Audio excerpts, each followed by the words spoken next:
everybody, 6-Speed Dakota here, and if it looks like I'm not in my shop, that's because, well, I'm not really.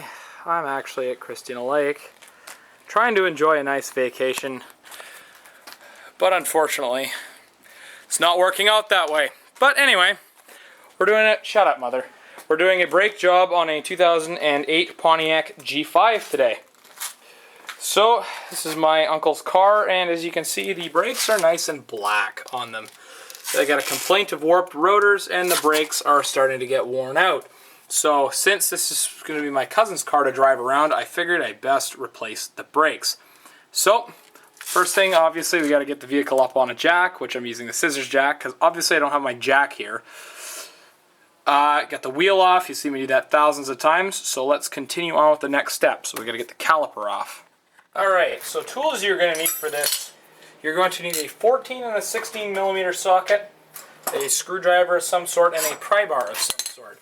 So again, I kind of have to make do with what I have because I don't have a whole ton of tools right now. So the first thing I'm going to try to do is pry back the caliper a little bit and try to get us some space to work with here. Now, using our 14 millimeter socket,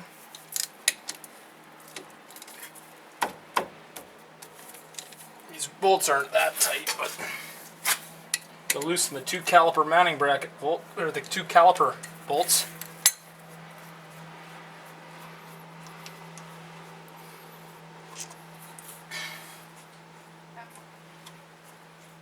This car's got 99,000 kilometers on it, in case anybody was wondering. Not sure if these are the original brakes or not, but the rotors are definitely heat soaked and need to be replaced.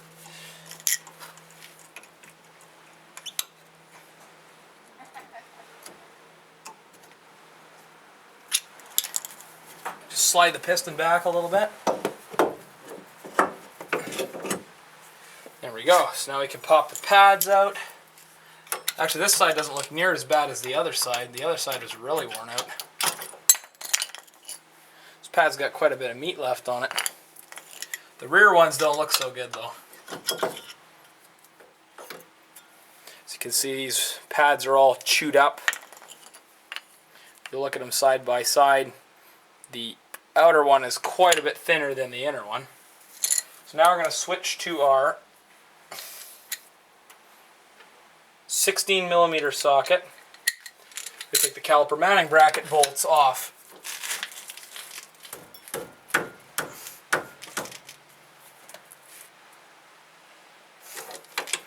Would actually turn. It might actually be a 15. This socket doesn't look like it fits very nicely on here. That's because it doesn't. He's the retard at Lordco gave me the wrong frickin' socket. Guess I'll have to deal with this. Alright, so after using giant ass crescent wrench, instead of taking a 1 hour round trip into town and back to get the proper socket, again, just have to make do with what you got. I don't know, I'm going to say that this might be the original set of brakes because there's these stupid clips on here. If any of you have ever seen any of my other videos, you know what I do with these things.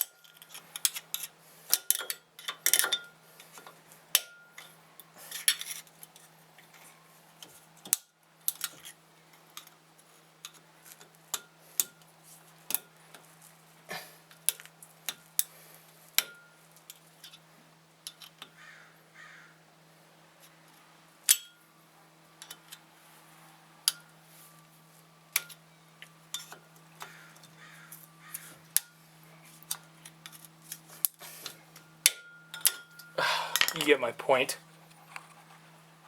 Alright. Those stupid clips are off. Pull the rotor out. Toss it. Now this one, take this old C-clamp with this weird bat wing end on it. Every tool in this place is old.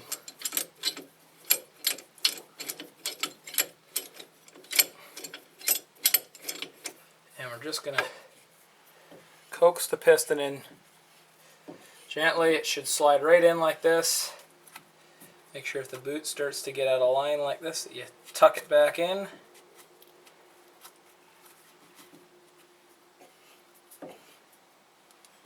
There we go.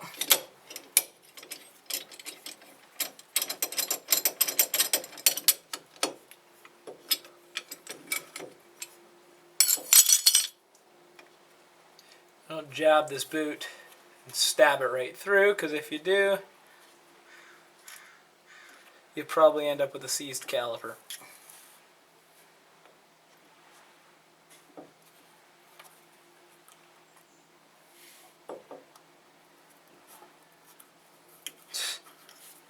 What a dumb design. Alright, so now we got the piston and the back end and the boot fixed. Sometimes there's just a little built-up air in behind there. I'm going to take our brake clean, do a little shot on the hub. Now we're going to take our caliper mounting bracket, if we aim us down here.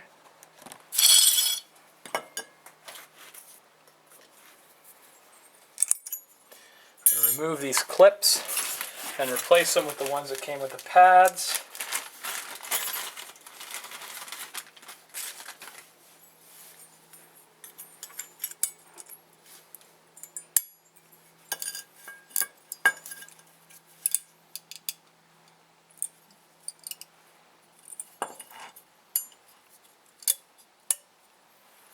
There we go.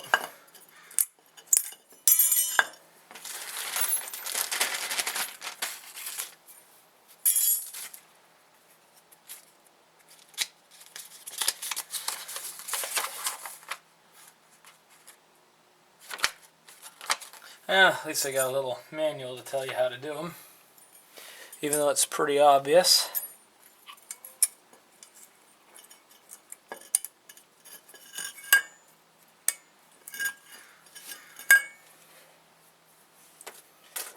Now, we're going to take our brake pads .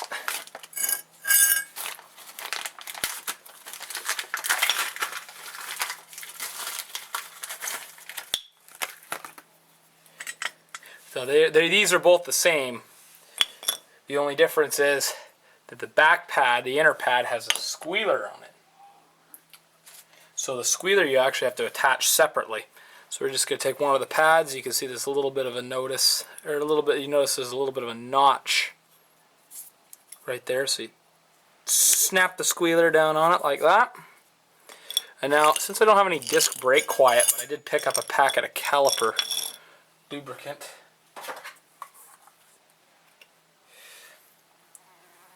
You can just use this. It's one of the things you can use it as. So apply a very thin coat to this backing plate.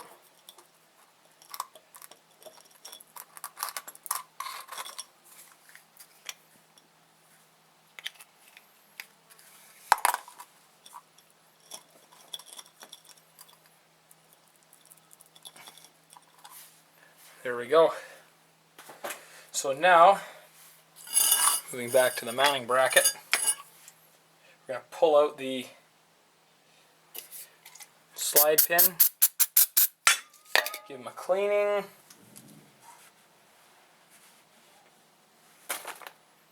check, make sure there's no pitting.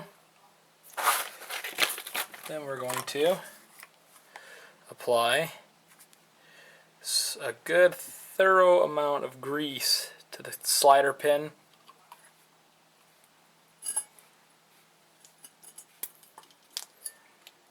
Pop the boot back over.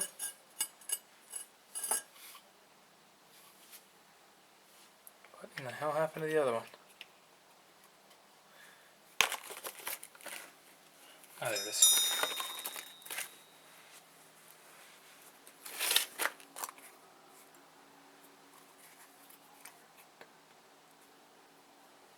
So again, a little bit of grease to these sliders.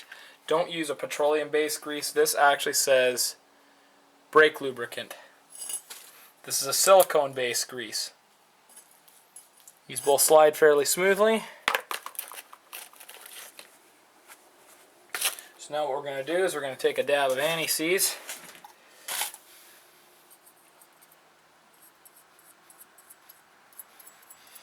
and apply it to the contact points where the pad's going to touch.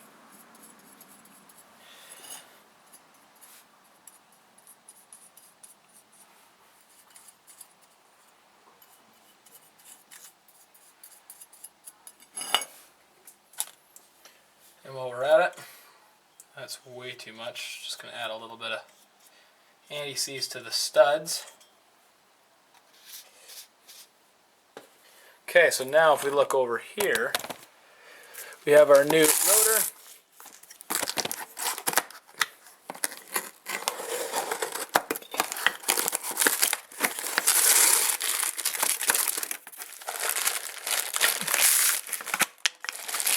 Now make sure when they're asking you what brakes, you know how many lugs the rotor is, because they sent me 5 and it should have been 4. I had to wait for 3 or 4 days to come in because I'm kind of out in the middle of nowhere. But make sure that we clean off the rotor. Let me move back here.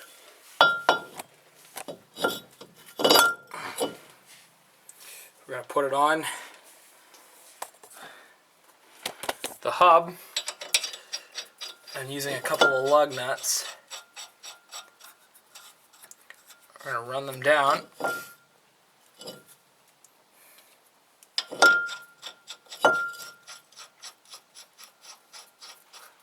They'll actually make it all the way down.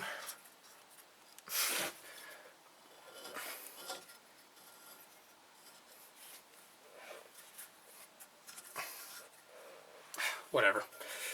I'm just about done with this thing anyway. Alright. So now we're going to put the caliper mounting bracket on. So taking the caliper mounting bracket bolts. Apply a little anti-seize to both of them. Just like that. Just slip the mounting bracket into place.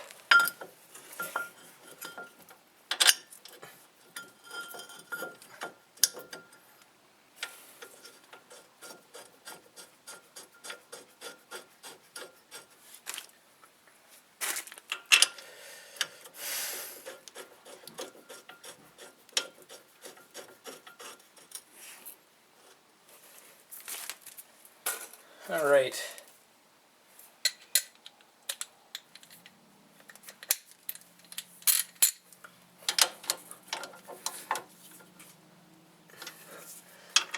Tighten these up. Double check them.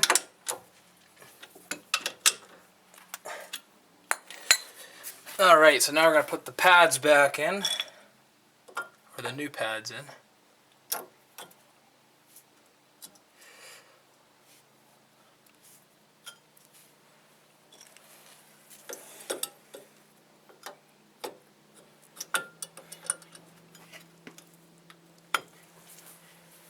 Now we can take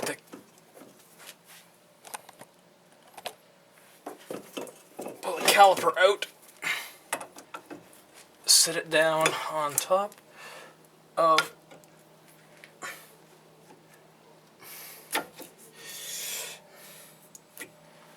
like that. Put a dab of anti-seize on these bolts too.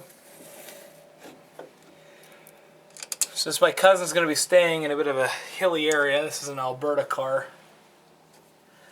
And those of you who don't know, Alberta's really flat. But since he's staying in Creston, BC,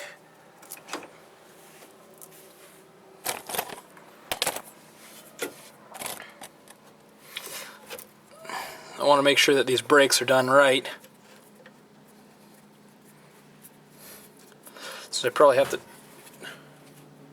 drive this car for a couple hours to get it back to him.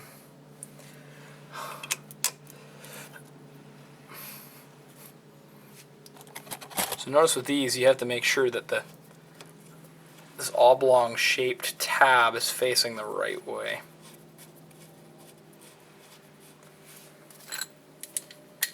And moving down to our 14mm.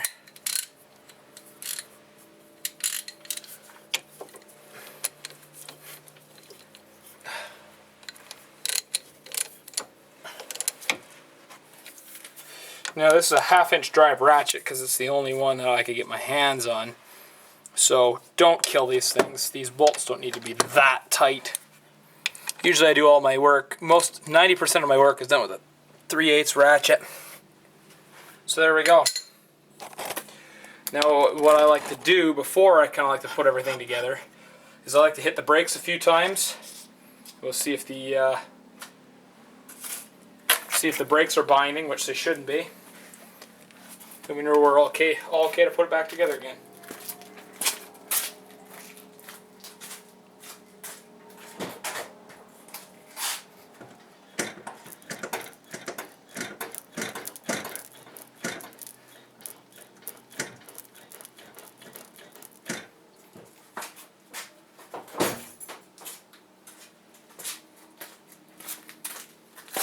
Okay, so we got brake pressure.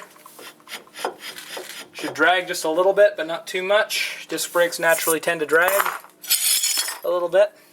It's kind of like drums in the rears because they never tend to wear out and they don't drag like discs do.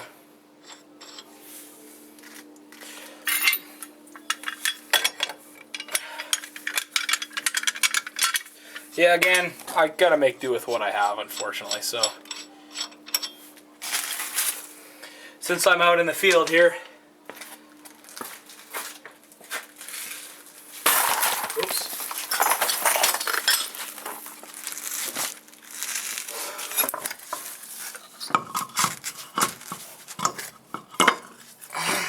So just pay attention because there's a couple of different options for these vehicles. So you can have a 5-lug wheel with drums on the back, or you can have a 4-lug wheel with drums on the back.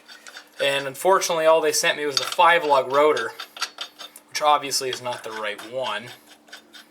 These 4-lug ones were quite expensive because they're the premium made in the USA stuff instead of the cheap overseas crap they usually give me.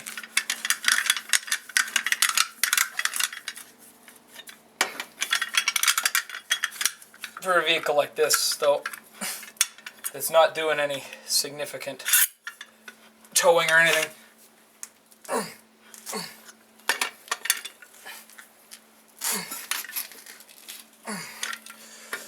I really couldn't care less. I think the fact of the matter is that when they were coming down here, because it's my uncle's car, coming down here to visit my grandma and grandpa, they were riding the brakes instead of gearing it down, and that's what caused these brakes to get all burned up the way they are. There's no way brakes should look like this coming from Alberta, because Alberta's really flat. And BC's really hilly.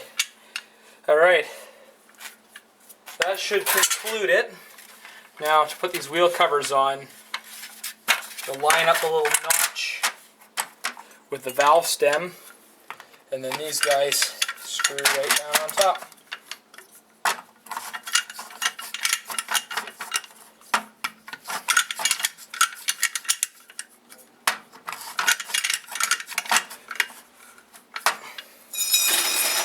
And now you can pull the vehicle off with this rickety scissors jack.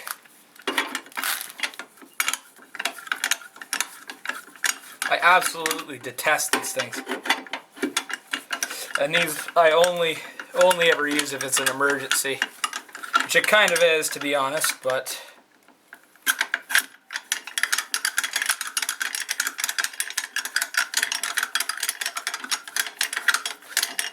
and in case the astute viewer may notice that these actually are snow tires on here. Oh. This is the other reason why I hate these things, is because they take friggin' forever to lower down.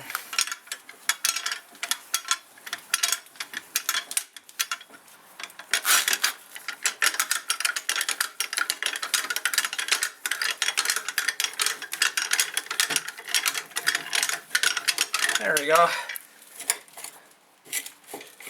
Now the vehicle's back on the ground. Let's turn it down the rest of the way. Nice and flat so we can stow it away in the trunk. Now, I just have to put this in the trunk, clean up everything, and we'll take the vehicle for a test drive. This thing for a test drive. I'll try to hold the camera as best I can. Now, it stops. That's a good sign.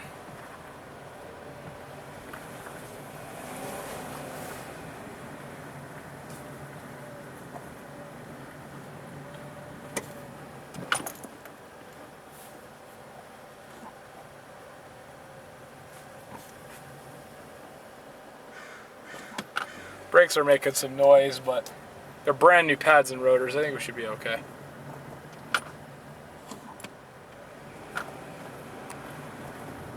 I'll start again when we get up to a hill. Okay, so here we go. We got a bit of a straightaway here.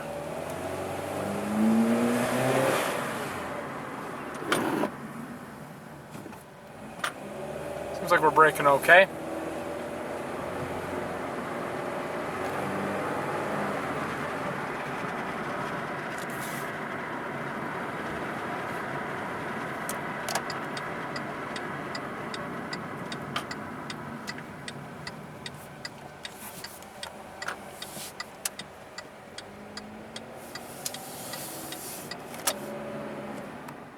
Well, unfortunately my favorite hill is being blocked off by Fortis trucks, so get on the brakes a couple of times.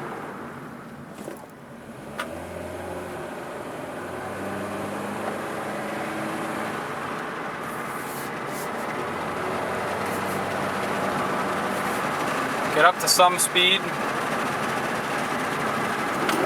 Hit the brakes. I feel a little flutter in my foot, but it's not bumping like they said it was. I didn't take it for a drive before I started doing the brakes, but it feels pretty good. But I'll give it a couple more hard stops and I'll take it on the highway once and we'll see how she does.